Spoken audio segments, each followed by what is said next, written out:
നമസ്കാരം. റാഫ്റ്റോക്ക് ഫുട്ബോളിലേക്ക് അവർക്കും സ്വാഗതം. EFL കപ്പിൽ മാഞ്ചസ്റ്റർ സിറ്റിയും ആഴ്സണലും ഫൈനലിലെ കിരീടത്തിനായിട്ട് ഏറ്റുമുട്ടും. ഇന്നലെ നടന്ന രണ്ടാം പാദ സെമി ഫൈനൽ മത്സരത്തിൽ മാഞ്ചസ്റ്റർ സിറ്റി ന്യൂകാസിൽ യുണൈറ്റഡിനെ 1-3 ഗോളുകൾക്കാണ് തകർത്ത് തരിപ്പണമാക്കിയിരിക്കുന്നത്.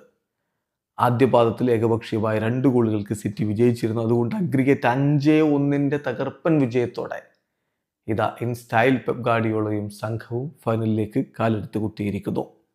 കളിയിൽ ഒമർ മർമോഷ് ഇരട്ട ഗോളുകൾ സിറ്റിക്കായിട്ട് നേടിയപ്പോൾ റെയിൻഡേഴ്സിൻ്റെ വക ഒരു ഗോളുണ്ടായിരുന്നു. ന്യൂകാസിലിൻ്റെ ആശ്വാസ ഗോൾ എലാങ്കയുടെ വകയായിരുന്നു.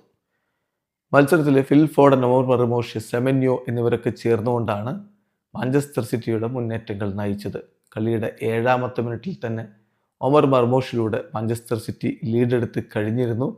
പിന്നീട് അദ്ദേഹത്തിൻ്റെ 2ാമത്തെ ഗോൾ 29ാമത്തെ മിനിറ്റിൽ വന്നതോടുകൂടി മത്സരം അരമണിക്കൂർ പിന്നിടും മുമ്പ് തന്നെ ഏകപക്ഷീയമായ 2 ഗോളുകളുടെ ലീഡിലേക്ക് സിറ്റി കടന്നുപോയിരുന്നു.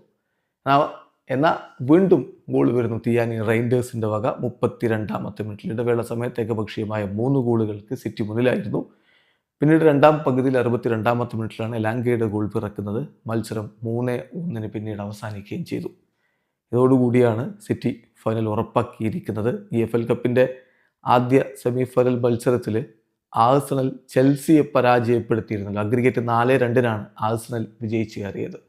ഏതായാലും ഇനി ഫൈനലിൽ ഒരു തീപ്പൊരി പോരാട്ടമാണ് Arsenal versus Manchester city. Video അവസാനിക്കുന്നു. ഫുട്ബോൾ ലോകത്ത് കൂടുതൽ വിശേഷങ്ങളുമായി റാഫ്റ്റോക്സ് എത്താം.